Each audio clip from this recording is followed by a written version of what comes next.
Welcome everyone to the weekly DMICE Thursday Informatics Conference, which we plan to continue in the new academic year, even though our format is different with this virtual format. But we still plan to hold the conference and record them and post them on our YouTube channel. This is the first week of the new academic quarter, so this is the first conference of the academic year. And just a reminder that next week, mostly a reminder to faculty and students, that next week is our annual open house, which of course will be conducted virtually. There will be, and actually embedded within it is next week's conference, of which I will give my annual state of the program overview.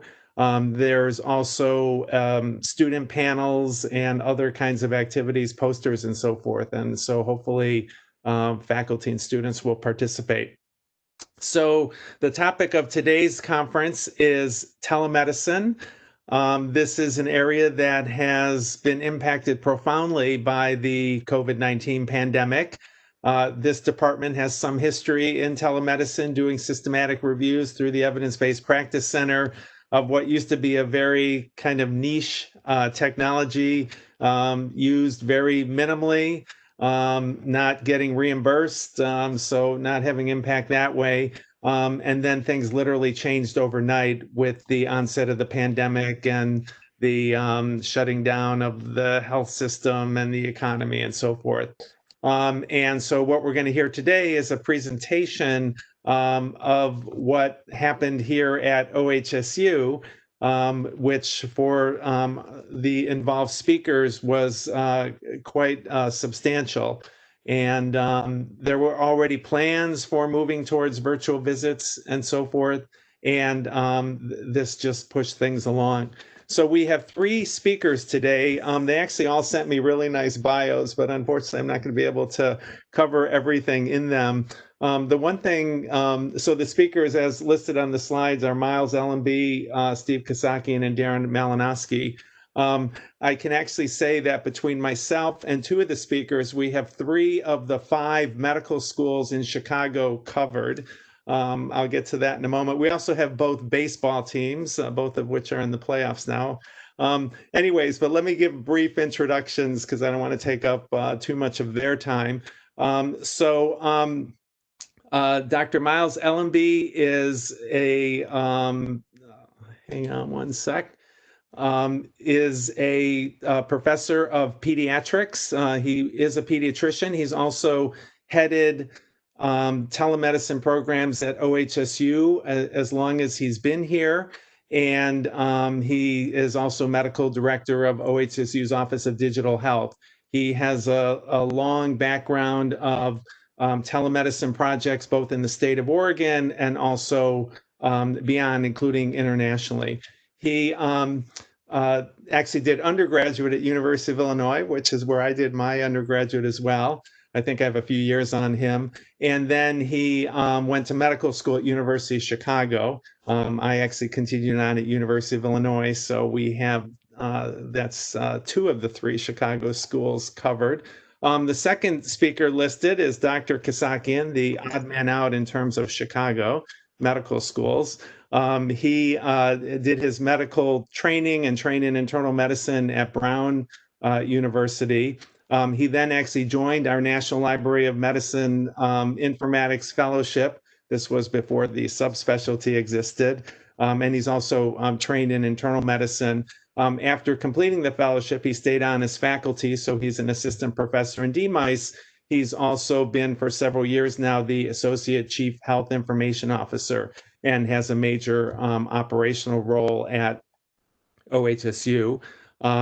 And then the third speaker, Dr. Darren Malinoski, let me just get my cheat sheet here, is OHSU's Chief Clinical Transformation Officer, trained as a surgeon and is a professor of surgery in the Division of Trauma and Surgical Critical Care here at OHSU. So he splits his time between being a surgeon and then also being involved in a number of leadership roles, including being involved now with the Office of Digital Health. He went to medical school at Northwestern University, the third Chicago area medical school, and also has done a lot of research over the years, has over 100 peer-reviewed publications in organ donor management, traumatic injuries, and prevention of complications in surgical ICUs. But they have all come together and been involved in rolling out and basically moving OHSU forward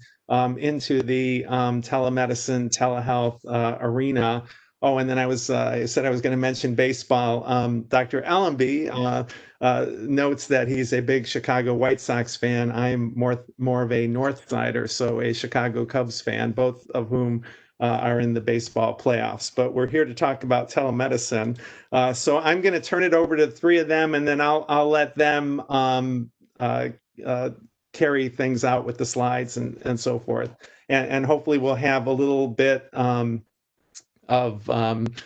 time for some question and answer. And I see that Dr. Malinoski is a Cubs fan, so we outnumber the White Sox fans. But anyways, go ahead, guys. Thanks, Bill. Well, even though we don't share a team, we've all shared the suffering of Chicago sports fandom. So that we do all carry together. Well, thank you for giving us this opportunity to speak with you all about telehealth. I was asked to cover our past history and how we got in this business in the first place.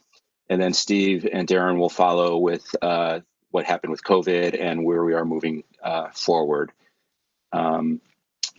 So what I'd like to start off by saying is that telehealth is not exactly a new idea. In fact, this is a cover from a 1925 magazine called Science and Invention, featuring what was called the teledactyl. This was a vision of inventor and writer Hugo Gernsback, a name that you guys might know from the World Science Fiction Awards, the Hugos. And he was fairly prescient in this concept. And if you look at this device, it looks a little bit like the Da Vinci robotic surgical platform. So he said at that time, as our civilization progresses, we find it more and more necessary to act at a distance. I don't think he thought about COVID in this relation, but he then went on that the busy doctor 50 years hence will not be able to visit his patients as he does now. It takes too much time, and he can only at best see a limited number today. Whereas the services of a really big doctor are so important that he could never have to leave his office. On the other hand, his patients cannot always come to see him. This is where the teledactyl and diagnosis by radio comes in. So not a new concept. Formally defined, telehealth is interactive healthcare over distance using telecommunication technology. And for decades, there's been a lot of utilization in kind of what I would say is not as exciting, but the more mundane store and forward version centered around radiographic imaging and interpretations of studies in an asynchronous method. A lot of what we're going to be focusing on today is the concept of face-to-face interactive interactions with our patients or providers, as well as the concept of remote patient monitoring. And as you should know, if you can think about a utilization, people are trying it. One of the big questions for the researchers out there is whether it's safe care, if it improves outcomes, and if it's efficient for providers. So again, people have tried things on the inpatient and outpatient side, both synchronously and asynchronously, and there's some pretty creative utilization out there. Again, big question is it good care? We first got involved with this 13, 14, almost 15 years ago now. And our motivation centered out of my group in pediatric intensive care with the recognition that folks in general really want specialty services everywhere and at all times, regardless of the geography of where they live. But we also know that that's not always possible. And again, in pediatric critical care, one of the realities that we've known, this is an IOM study from 2006, is that while children make up more than a quarter of all emergency room visits, only 6% of those ERs said that they had the necessary supplies and expertise to take care of those children. And then another reality that we know is that regionalization of services to centers of excellence improves outcomes. And there are studies like this across the spectrum of healthcare from a variety of different fields, but not every hospital can have a pediatric ICU or a transplant center and so on and so forth. So how do we match that desire and that reality? And then to look at it more specifically around the area of pediatric intensive care and our region in Oregon, there are only 3 pediatric ICUs in the entire state, and they're all here in Portland, very closely located. And if you need a pediatric ICU farther away, you have to go up to Seattle, Tacoma, down in the south to the Bay Area, Sacramento, and out east towards Spokane and Boise. So it's a very large catchment area. And what we have known over the decades is that we have transport a lot of children up to Portland for higher levels of care. We transport more than 1,000 kids a year, and Randall does a similar level of activity, and that's a lot of movement. One of the things that we've also known is that a lot of those children were transported unnecessarily, sometimes at great risk because medical transport's a dangerous business, and of course, it's expensive. And on the other end of the spectrum, we found a number of children were inadequately resuscitated as well. And we feel a lot of that issue, the poor triage decisions about who to transport and who's not, is from a poor exchange of data over a telephone. And so what this plays out day by day is that we get consult calls all the time from around the state. And the dilemma that we face on the phone is whether or not to transport that child. And in the old way of doing business, that was based on a verbal report from the local provider who is often an adult trained ER doc or a pediatrician without any critical care training. And you can often hear in their voice their uncomfort and their stress level of dealing with a sick child. And in that short, brief phone call with a limited data exchange, we are then making this big decision. And then there's all these other layers of comfort that go into this, whether the institution is comfortable caring for that child, that provider, and as well as the parents. Some parents want to come at the drop of the hat, and others are very resistant to being transported. And obviously, this is a huge decision. Obviously, it impacts the child. I do think we often forget as providers what we do to families and the parents when we bring people up here unnecessarily, take them away from their other support systems, the ability to care for their other children, continue to work, and so forth. And again, given that medical transport is dangerous, sometimes we put our team at risk. The last thing I want to do in the middle of the winter when I'm hearing from the dispatch that, well, maybe we can get the plane in, I really want to know that we need to go. And then finally, it's expensive. PANDA's our dedicated pediatric team, and when we go by ground, it's $9,000 in a ground transport. And when we go by fixed wing plane, it's more than 24 grand, and that's just for the medical transport. There are other significant financial impacts as well to the local healthcare system that likes to maintain their patients if possible, as well as the family and the local economy. So is there a way to do this better? Well, this is a catchphrase I've developed over the years, but we all know a phone call can be helpful and a picture's worth 1,000 words, but live interactive video is really priceless. Apologies to MasterCard. The difference between hearing that the baby's breathing fast and I'm worried he's going to try her out and I'm anxious, you can hear it in my voice, versus me actually being able to see that, interact with the patient and the family, makes all the difference in the world. It does take a little bit longer, but it takes what can often be a very short, quick, anonymous phone call with a poor data exchange to a very much more intimate interaction over video. So we were able to start a pilot with Sacred Heart in Eugene in 2007 with the goal of, as I said, reducing unnecessary transports, as well as supporting resuscitation. And we were able to show over the first 2.5 years of that program that we saw 80 children there.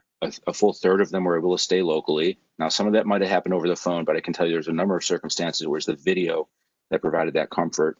And then on the other end of the spectrum, we supported them with some resuscitations. And I can tell you some pretty harrowing stories, but the ability to see what's going on and see what the patient's response to the interventions really could make all the difference.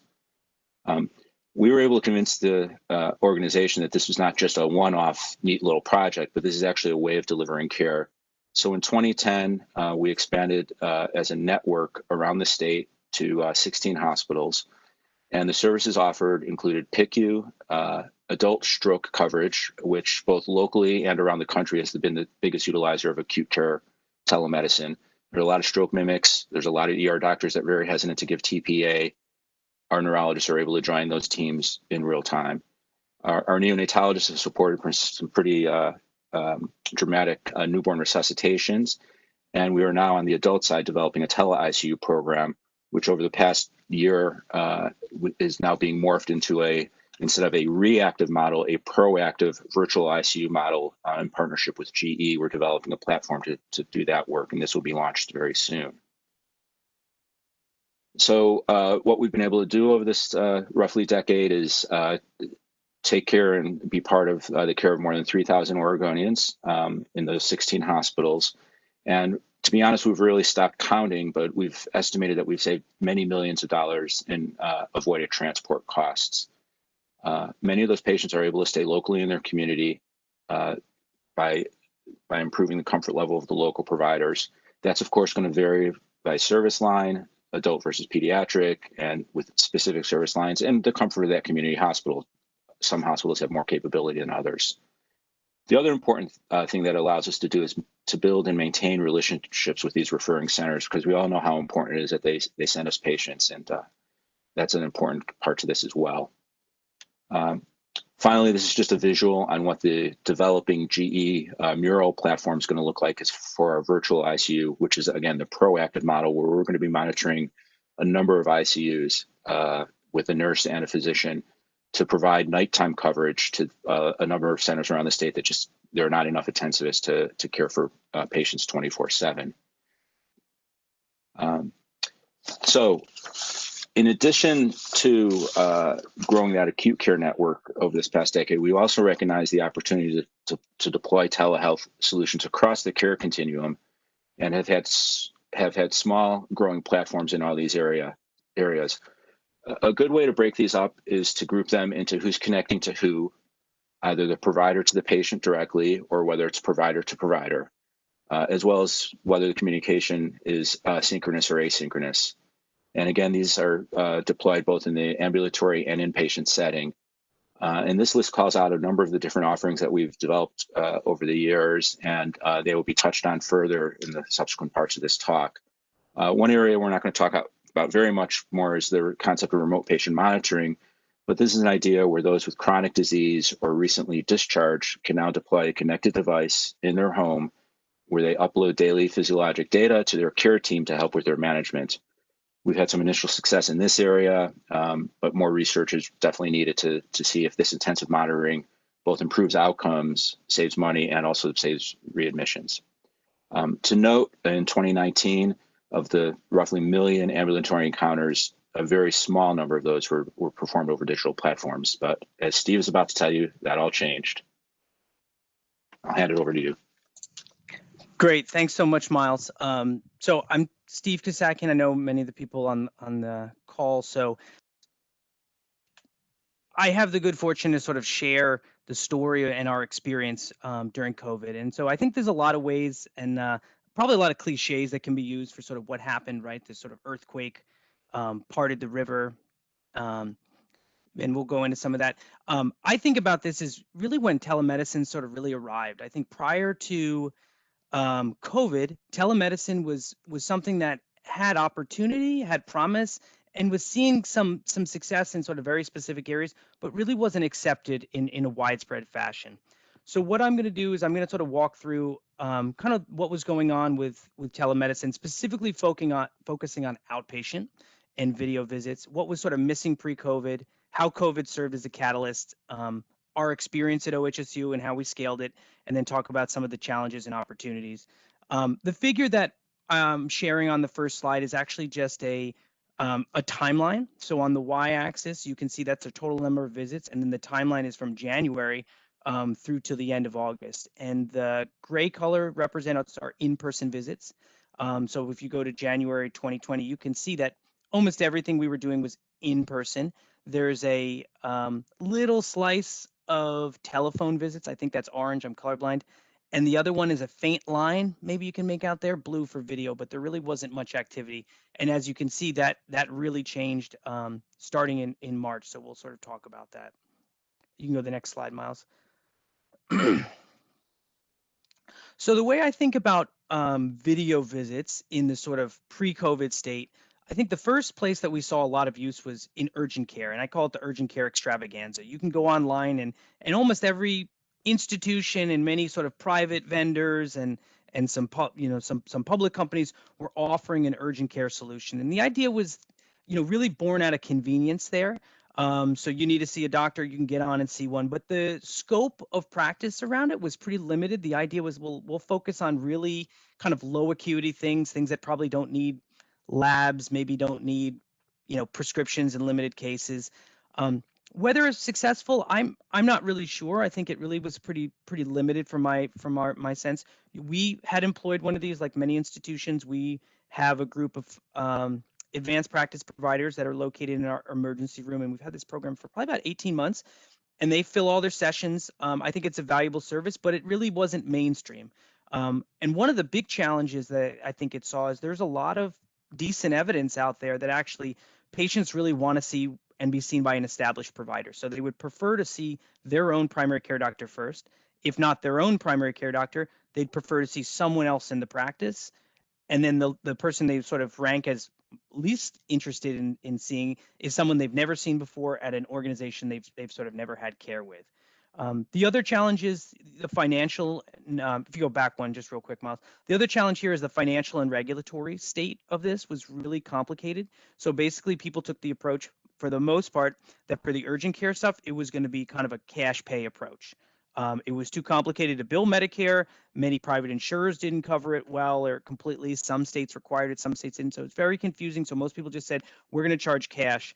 And I think for the big problems facing the healthcare organization, this kind of solution was never really going to have much of an impact because of its sort of targeted approach. Next slide, please, Miles.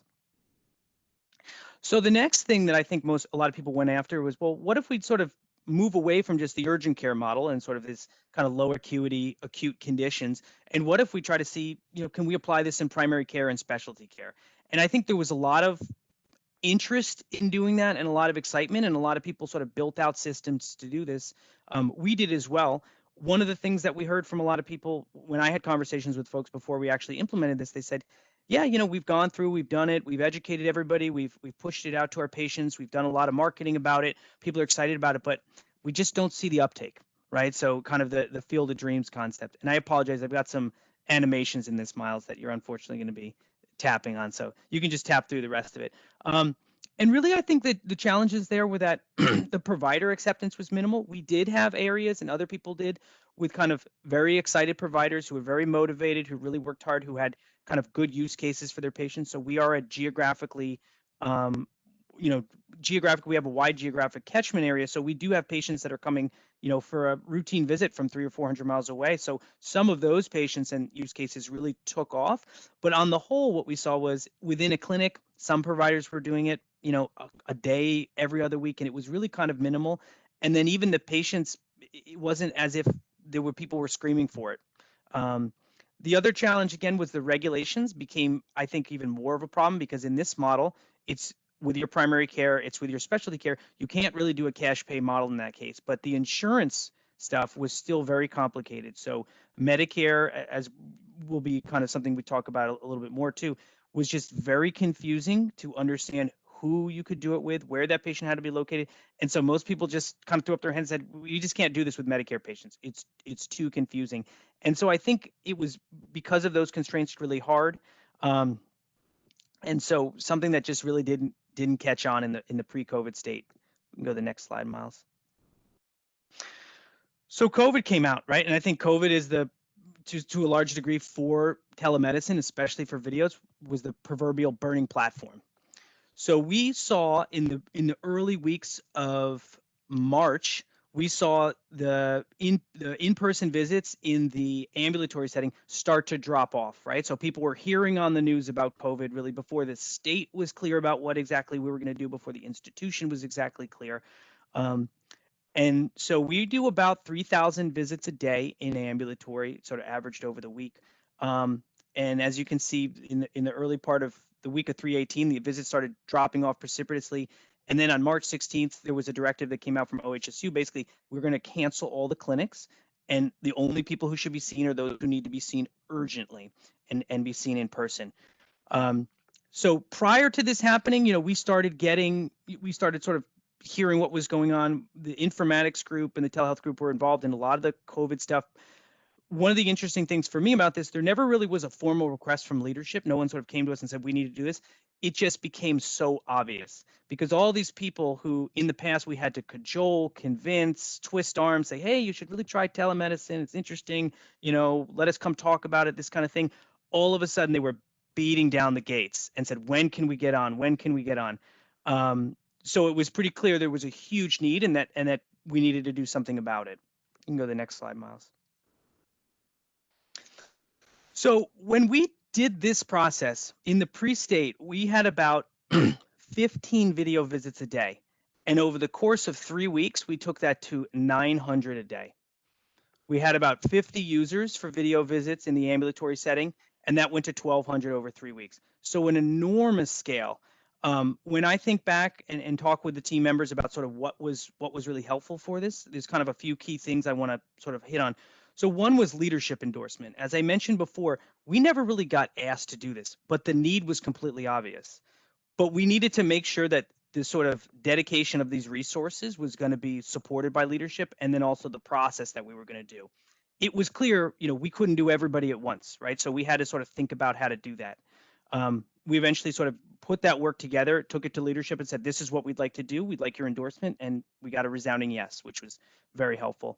Then in terms of organizing the teams. So I think for those of you that don't, have a lot of operational experience, the complexity of sort of managing a complex application like Epic is really, really hard. The Epic sort of forces you to basically break up all your teams into sort of these little sort of knowledge sets. This person knows everything about this extremely small bit of application, but when you think about the care pathway, care is going to touch on all these different applications. It's going to touch on registration, it's going to touch on scheduling, it's going to touch on the clinical application, it's going to touch on the networking piece with the external video vendor, it's going to touch on billing, and so you need to pull all these people together. Traditionally, this work is very slow. We kind of take a waterfall approach to this, but we weren't going to be able to do that. So we really need to get things organized. And then we needed to prioritize it, right? As I said, everybody wanted it and everybody wanted it now. We weren't going to be able to deliver that, and we needed to sort of have a clear prioritization, which we came up with. And then we needed to basically streamline the process and then just kind of keep repeating this process over and over, as I'll talk about a little bit more. So you can go to the next slide, Miles. So for our team organization, we actually ended up creating what we called tiger teams. So we had sort of a mama tiger team across all of the healthcare IT that basically sort of provided oversight over all the baby tiger teams. That we formed the first baby tiger team for this process. We had members from 9 different departments. As I said before, Epic is very complex, and you also need people from compliance and legal and billing to be able to do that. So we had 9 different people. One of the things we identified early is that we needed these resources, these people, 100% dedicated. So we basically said, is there anything else that anyone in this group is working on? If so, let us know, and we're going to have it, transferred over to someone else. We'll let your manager or director know, because we need you basically working on this 100%. The other thing that was really important in terms of basically letting them stay focused was there was an ask on maybe the second or third day from the teams. Can we stop responding to other people about other things, because we're still getting, all these requests to just turn on the video or do this other project or work on that. And we basically said, for this group, we're going to say you don't have to respond to emails or phone calls or Skype messages for anything else other than this project, and we'll sort of provide the support to be able to do that. It was pretty clear that this was, highly complex work with a lot of visibility and something we needed to deliver quickly. So we basically had the teams work around the clock. So we had meetings and worked 7 days a week for about 3 weeks. So the one of the people, in the first week, we log all of our hours, put in 80+ hours on this project. So really, really enormous amount of effort.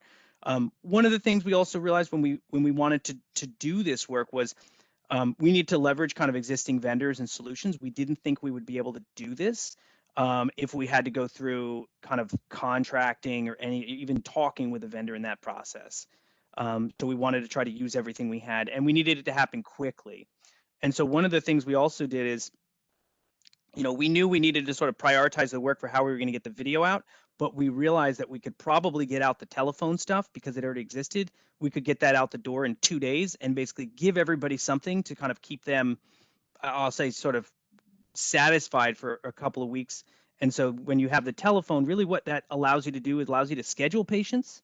It allows you to document on the patients, and it allows you to do your billing and revenue cycle and then keep all that in the EHR. So we basically pushed that out the door within 2 days, just to say, okay, everyone has telephone visits, and now we're going to sort of set the timeline and deliver on the video.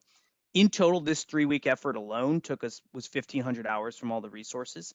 So a real substantial amount of work. Miles, you can go to the next slide. The other thing that was really important in the process was basically going through what our process was, right? So how are we actually going to do this? There's a technology piece, but then there's sort of the administrative onboarding. So really at the first meeting, one of the things we surfaced, we said, just let's define what the current state of this process is right now. And the document you see on the page sort of speaks to that. There's 3 other steps that I cut off just because I didn't want to show it over 2 pages. But this process, as if you look actually in the first box, which is really user requests it, and we set an expectation at the top that it may take 3 months, right? That's our goal. Okay, so right away that process is not gonna, this is not gonna work. So we literally went through all these processes kind of line by line and said, we want everything to go. Because the process, if we're gonna do this, we basically need to just push this out. You can tap, there's another animation coming in there, Miles. So really remove every step and have no user involvement. So I'm just going to kind of use this a little bit to sort of walk through some of the things we did. So we realized this didn't need to be a poll, right? We didn't need users saying, oh, I want to do it. We understood that everybody needed it. So we basically just said, okay, we're going to take all the groups that we think should go in wave 1, wave 2, wave 3. We're going to sort of have conversations with some clinical leaders, seek the endorsement, and then basically say, this is the phasing of this process. So no one has to request it. And we did that pretty early on. In an institution, there are things for the providers called privileges, which basically are kind of a medical legal activity, which sort of defines what care you can and can't do. You do at our institution have to have telemedicine privileges. In the past, the providers had to request them. So we went to the medical staff office and said, we would like everybody privileged for telemedicine. We don't want people to have to go through this process. And that was a little bit hard for them because usually privileging, they have a very specific process. They meet monthly, they look at the names, they like to go through it, but that really wasn't going to work for us. So we were able to get that. And then the next step we could skip down is sort of step 6. So prior to this, the training model was, okay, providers department says they want to do it. We have a bunch of meetings, we get them set up. Then the providers have to do a Compass module, which is a kind of our online test or online education platform. They would do that for about, I think it was an hour and a half. Then they would take a test. Then they would schedule a time to sit with one of the people from telemedicine, the educator, do a skills assessment. And then they would do that with kind of a test patient. And then they would have their first 2 video visits chaperoned essentially to sort of watch that activity. And so we basically looked at this and we just took a big red pen and said, that's not going to work. So what we're going to do is we're going to cut down the training substantially with the idea that most people are going to get it. Most people are going to be able to figure it out. So there's a 5-minute training. We're going to take it on the honor system that you're going to do it, no test. And then what we also did, we said there are going to be people who are going to struggle. We're going to have, hundreds or 1,000 new people using this. So we need to have more support. So we actually took all the scribes who were previously scribing physically in the clinic, and we reassigned them to the help desk to be able to support the questions from both the providers and the patients, and that was really helpful. The other thing that we did was we changed the platform model. So previously, to do this work, you had to do it on an OHSU owned machine, and that machine had to have a specific local Epic client. Our departments don't provide all the clinicians their own laptops, so that clearly wasn't going to work. So we basically flipped the model and we said, look, we think everybody's got a smartphone, and Haiku, Epic's mobile application, is both Android and iPhone available. So we're going to use that. So everyone is going to go on your iPhone or your Android, you're going to get the video and audio through that, and then you can document on whatever you have at home because you can remote in through that, or you can do it in the clinic. And that basically cut out any of the, any of the device issues, because we basically said we're going to do a bring your own device thing, and everybody had them already. So you can go to the next slide, Miles. So one of the things that is also really important to think about is I'm sort of focusing on the 3 weeks, which was really focused on bringing all the faculty live. But we basically have done the entire house. So as of 2 days ago, we basically disbanded the video visit team, but they have enabled every single clinician at OHSU who is a schedulable person, which is kind of how we think about who needs it. And we've also done all the trainees, so all the house staff and fellows, and then all the students, so NP, PA, the dietitian, all the students that are out there, the RN students. So it's really kind of very uniform now. One of the things that's interesting to sort of see is, there's still quite a bit of telephone usage. And I think there's going to be some interesting things to think about that. I have a couple things to say in the next slide or so, Miles. So one of the important things to understand is kind of the backdrop of sort of what allowed this to happen. So as I said before, one of the reasons telemedicine didn't sort of really take off before is there was a lot of complication, a lot of restrictions. So when COVID happened, there was a public health emergency declared. So that's a formal sort of federal declaration. And then the Health and Human Services was able to move forward with something called the 1135 waiver, which you could think of, one politician told me you could think of it as basically, it's just, you can basically clear out all the regulatory underbrush with this, and that's what they did. So things that happened, so the Office of Civil Rights basically came out and said, we're not going to enforce anything related to HIPAA on any video platform you're using. So we didn't decide to do this, our institution, but other people, they use FaceTime, they use Facebook Messenger. It was kind of a free for all. You could use whatever you want. One of the critical things was the loosening of the regulations with Medicare. So home, you weren't allowed to see a patient at home. It's kind of strange, but the patient physically wasn't allowed to be located at home. They had to be located at specific specified original sites. The patient had to also be in a specific geographic area. Medicare basically got rid of that temporarily. They also made eligible providers, expanded the type of services, allowed audio only, which wasn't previously allowed, and they came forward with payment parity. So video visits, audio only visits, they're going to go at the same rate as the office visits. Private payers had less regulation and basically followed suit with Medicare. And then the states provided leniency on interstate licensing. So for me to practice, I can video into someone in Oklahoma, but the state of Oklahoma has authority over what I can do there. So I technically have to have a license there to do it. There was a lot of relaxation with that as well. And then also the Medicaid is administered at the state level, lots of relaxation there as well. Miles, we can go to the next slide. One of the big things, though, that's I think come out of this is telemedicine is sort of, was in this sort of slow adoption state where we had a lot of time to think about its effect and people were able to study it in specific populations. It's really now mainstream, right? So I think the idea that telemedicine maybe is even a thing, it's part of medicine, the way we do business, really brings out sort of, how the need to really think critically about what effect it's going to have on healthcare, particularly I think with the disparities. So disparities are pervasive in medicine. That's been known for a long time. I think that's come much more into the public sphere with COVID. I think a lot of people are who didn't sort of think about these issues maybe on a policy level are much more aware of them now. But there's a lot of concern from a lot of different stakeholders in the system about what will happen now that we've mainstreamed telemedicine. So one of the I think remarkable statistics that you look at is basically a quarter of the Medicare patients don't have the equipment to be able to do it. So what happens to those people? Our healthcare system in its fee-for-service model has very strange ways in which it will respond to incentives. The other concern is how is removing some of the emergency provisions going to affect disparities? So this is actually some work that one of the informatics fellows, Jonathan Sachs, is working with me on, and basically looking at, are there different modalities that different patient populations are using? And if people are using, for instance, audio only more, and that's a limitation at the patient end, what happens if we stop paying for audio? Basically, there's a potential that you will sort of further disadvantage those patients. So a lot of things to think about there. And then, in terms of thinking about the disparities and what will happen with the policies, when the public health emergency is over, the 1135 waiver basically just disappears. And so there's a lot of regulatory and statutory changes people are looking to kind of put into place to do that. But there's a lot of work to be done. So we've had the good fortune to work actually with Senator Wyden and his staff on some of the things that we think are really critical to sort of go forward, because some of these things do actually have to be changed in law, not just in the regulations. So this is just a a screenshot of the text of the bill that has been introduced in the Senate that we're hopeful will move forward. So I think that's it for my slide. So I'm going to hand it over to me again, Miles. Yeah. So I'm just going to very quickly, in the interest of time, cover some inpatient work that we did around COVID as well. And it should be pretty obvious now why we were motivated to make some changes on the inpatient side.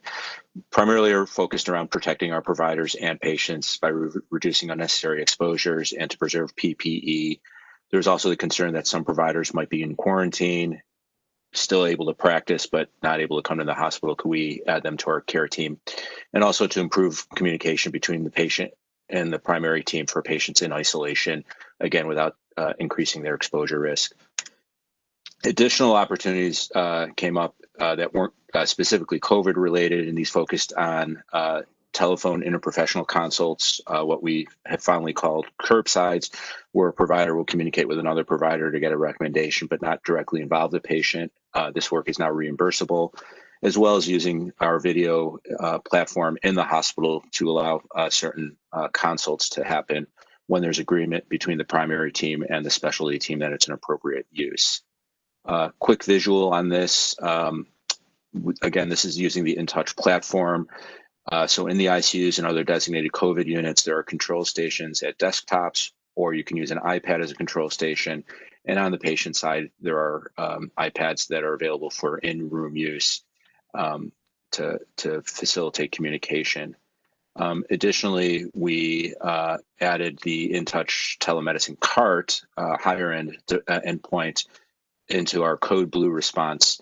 So this now enters the room during a resuscitation to, again, minimize the number of providers that actually have to enter the room and provide good communication in and out of the room via the iPad control station with the rest of the care team to decrease the number of times the door needed to be opened, and again, reducing exposures there. There's more to be said on that, but in the interest of time, I'm going to zip through and hand it over to Darren. Thank you, Miles and Steve. It's pretty clear that a tremendous amount of effort and work and change management took place during COVID. And I just want to give a shout out to the work that Steve and Court and others did to get us off the ground with this massive expansion of telephone and video visits, and it really a massive team effort. But I think calling that out early on was really crucial to our success. So thank you for that. And I often say that COVID really did 3 years of change management work for us in 3 weeks. And when you hear all the background from Miles and Steve about where things stood prior to COVID with digital health or telehealth, it really was a lot of tools looking for an indication or looking for adoption. And we had a lot of success with e-consults. Miles described those as one of our provider-to-provider asynchronous tools, where they get a basically upscale email consult through the EMR that has targeted questions and answers in an asynchronous, convenient manner. And now, as of last month, it's a billable service for us. And we used to have to say to people, you know, they would ask, when do we do these in between the rest of our duties? How many will there be, and when do I squeeze it in? And we keep getting uncompensated efforts here. And we said, well, the future state could be, if we can just be imaginative, where you have 5 or 10 e-consults in a day, plus you scatter in some video visits and you do some medical review of referrals, and you could do a half session of digital work, maybe even in your office or even at home with a pie in the sky idea. And we were peddling, as Steve used the word, we were peddling this vision and trying to get people to come along the way in an iterative fashion by making the case and generating awareness and desire and following change management strategies.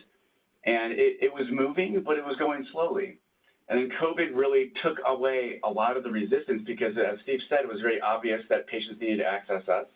Their ability and desire to change and try new tools was present. Our team's desire to pivot and do what was needed to reach our patients was there. And the financial viability with the relaxing of restrictions and improved payment really all lined up, so that because we had the know-how from early work with urgent care and others, we were able to pivot off of that and expand rapidly. So just so many things lined up ideally to put us in a position for success. And now our key strategy is to make this sustainable and embed this within our health system's mindset and nomenclature and make this the new normal. And so even on the next slide, Miles, this lists some work that we actually did through the OHSU 2025 strategic planning process. And fortunately, a lot of our leaders and partners within our health system collaborated with the crowdsourcing process that took place, I guess, about 1.5 years ago now. And we already knew that we need to be more intentional about digital health. We've been dabbling, we've been doing things at small scale, but we needed to set some health system goals and targets to raise visibility and then be able to align efforts moving forward.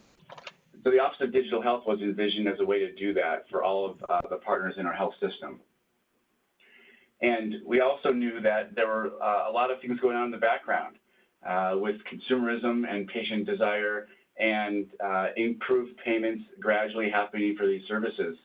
And our goal was to go from starting at about 8,000 digital visits a year out of about 1 million ambulatory visits. And that includes all of the tools that Miles described earlier in the ambulatory setting, e-consults, e-visits, video visits, telephone visits. We want that to eventually get to 20% of our ambulatory book of business. We knew that Kaiser purported to have upwards of 40%, and that would include MyChart messaging and emailing. So we figured 20% would be reasonable, and we'd seen other reports that told us that that seemed reasonable within 5 years. So our goal for 2020, fiscal year 20, was to get to 1.6%, and then double until we got to 20%.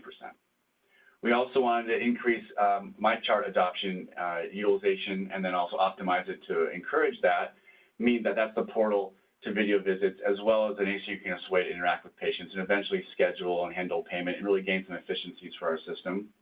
We wanted to improve our user experience. OHSU is known as being the highest quality but least accessible health system in the state.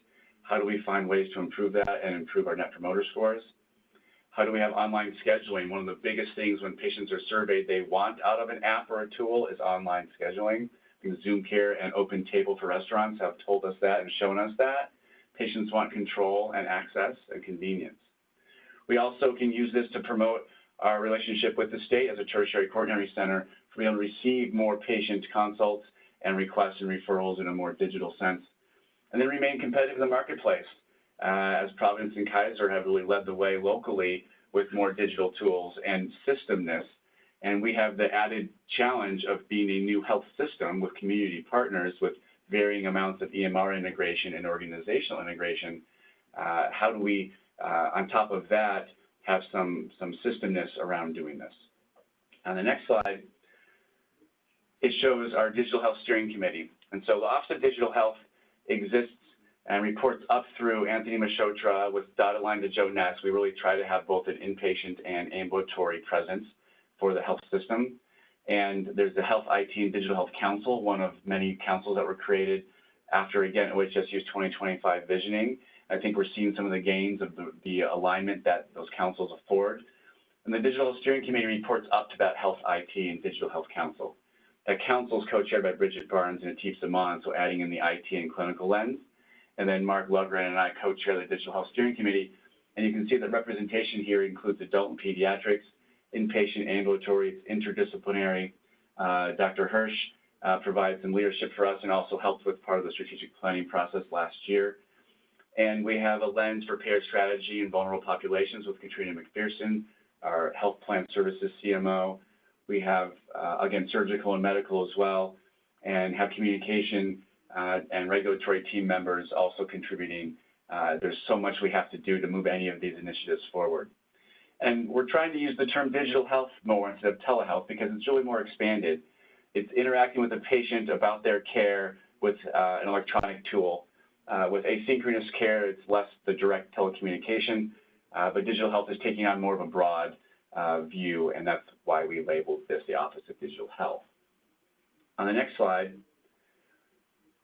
this shows the organizational structure, and it took us about 1.5 years, but eventually with our financial improvement and our ability to restore salaries, we're also able to include in the fiscal 21 budget positions to expand the Office of Digital Health to be able to take on this work that now is at a totally different scale. As Steve said, we went from 15 plus a day to 900 plus a day. It's 4,000% increase, if I did my math correctly, which is pretty phenomenal.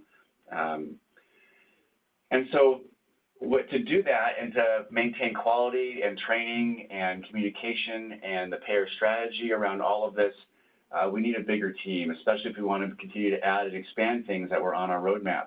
And we had a 3-year staffing model to get to this point, and because of our rapid expansion in terms of volume and being that really over 30% of our ambulatory volume is now digital, again being 0.8% last year, we obviously need more infrastructure to pull this off, both dedicated team members as well as those that are embedded within our other ITG Epic support teams on the bottom right there.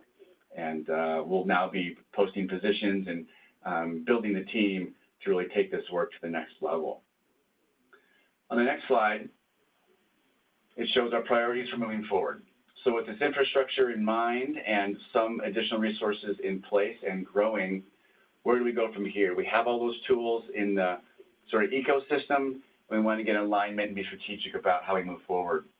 And so optimizing our current tools is our key. And now that we've reached our goal of 20%, let's not fall below it. A lot will be necessary to maintain that once the regulations that Steve's illustrated for us potentially go away, or some of them stay and some of them change, and whether it's CMS and commercial are different, we need to be able to stay on top of that, which gets down to that strategic bullet, the third one below, if we're going to be able to maintain those volumes. External e-consults are also desired. How can providers around the state send us low acuity consults and avoid formal referrals and maintain that care in the medical home? That's something we have an active pilot about to start around. Smart Exam is a local tool developed by a company, BrightMD, that some of you are likely familiar with. And those are going to be labeled urgent care e-visits, very highly functional, user-friendly for both the patient and provider range for low acuity, pre-programmed templates, so to speak, that wind up allowing us to decrease the need for other types of care. We have a new quality committee led by Miles and Amber Hoffman, and we're tying into a Vizient benchmarking initiative that just launched, and this will likely be the future state for Vizient. Will not just be ambulatory and inpatient quality measures, but likely I would imagine a digital collaborative and digital quality measures that we'll be a part of from the start, which is great. A digital care hub online and within MyChart for patients to know what the tools are and how to make the right choices. Clearly that's needed with all the new tools and the massive volume we have. And how do we keep a diversity, equity, inclusion lens to some of the points that Steve has made and that Jonathan Sachs has helped us research and Miles has made points about in the past, including a broadband divide. Taking socioeconomic status and race out of the equation, just geography is also a factor at times. In the hospital world, as Miles described, expand the tele-ICU, drive adoption of the current tools that have been described for telephone interprofessional consults to replace curbside, which are undocumented and uncompensated and really less medically legally safe and optimal, as well as direct patient video and telephone visits or consults. And then the developing the virtual ICU and more formal launching of that in January with more resources to make that a reality. And then from a strategic health system sense, this digital health now is really tied into payer strategy. It's in ambulatory operations, it's in inpatient operations, it's part of finance council. It really touches everything we do. Now that we're 30% of ambulatory business, it's a much different conversation than when we were 0.8%. So it's really relevant in a lot of these venues.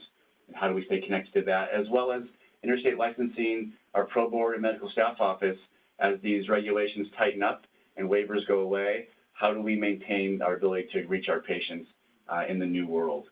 And then how do we communicate these changes internally and externally and have a consumer-oriented approach and be mindful of what's also going on in our market because that's really who we're competing with. Patients find an easy, smooth, seamless process, they will stick with that organization.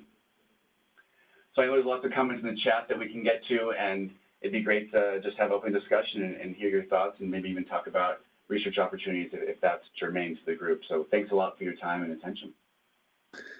Yeah, thanks. I want to thank all three of you. That was a great talk. It's fascinating to hear everything that's happening and all the experiences.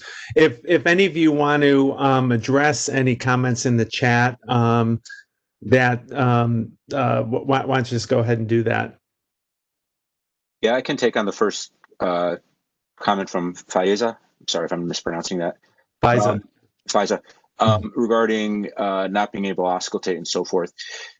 Yes, and I like to always highlight that you have to recognize the limitations of the platform you're on. Obviously, if you're on a MyChart encounter with a patient, you're going to have different limitations. If you're on the telephone, you're going to have a little bit more, video more, and then in person even more. It's on the spectrum of care delivery, and you need to make sure you recognize those limitations.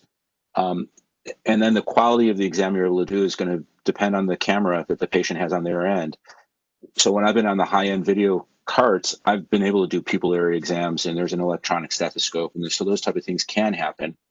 And then you can use a telepresenter on the patient end to facilitate like an abdominal exam and so forth. So there's modifications that can be made if you can anticipate that. If you're calling into the home, that's obviously going to be much more limited. And to build off of that, there are peripherals that can be used in the home to provide more data, and I think we'll learn how to figure out what's safe and comfortable, what limits can be tested, and taking a research evaluation lens is important to consider in that regard. And then to Christine's comment about, is this a bigger team, or can we gain some efficiencies perhaps by doing digital care versus in-person care? And how does this relate to capacity?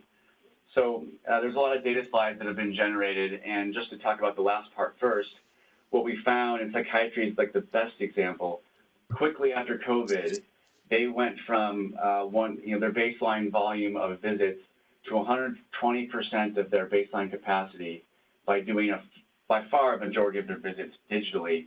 They actually, many of them now prefer video visits. Patients seem more comfortable sharing behavioral health topics, information when they're in their home, as opposed to a vulnerable location, which a doctor's office could be and is for many.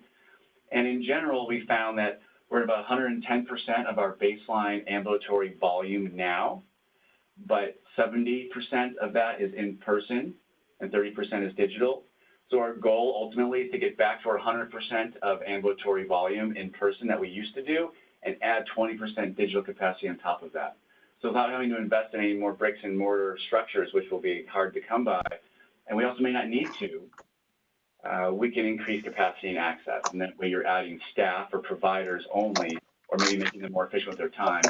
The other team members involved in visits, we are now in part of a standard work best practice experiment to figure out if we need MAs for the same amount of work for digital versus in person. We might need them more for certain things versus others. But ideally, we would be able to have fewer team members per visit, basically, or per 1,000 visits a month, but we need to get to that point. So the clinic operations teams may become more efficient. In terms of the infrastructure team within the Office of Digital Health and our IT partners, that team does need to grow to take on this additional work.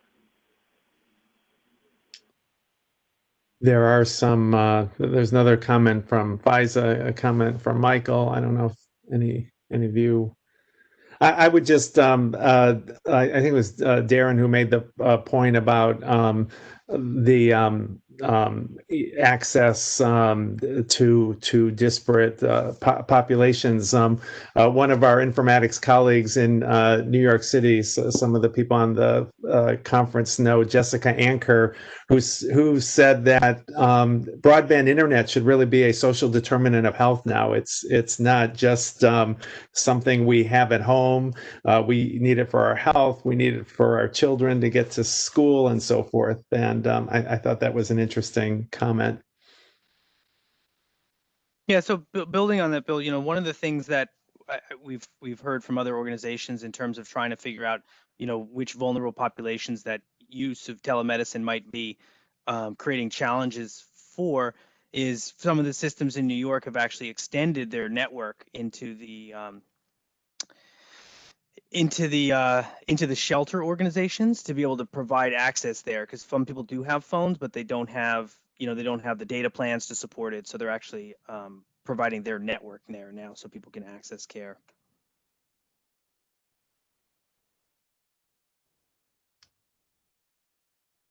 Great. Well, we're just about at the hour, and I see that Darren answered Michael's question. So I want to thank our speakers. It was a very interesting and informative talk, and maybe in the future sometime we'll get an update, especially if the world ever reverts to a semi-normal state, how all of this will continue on.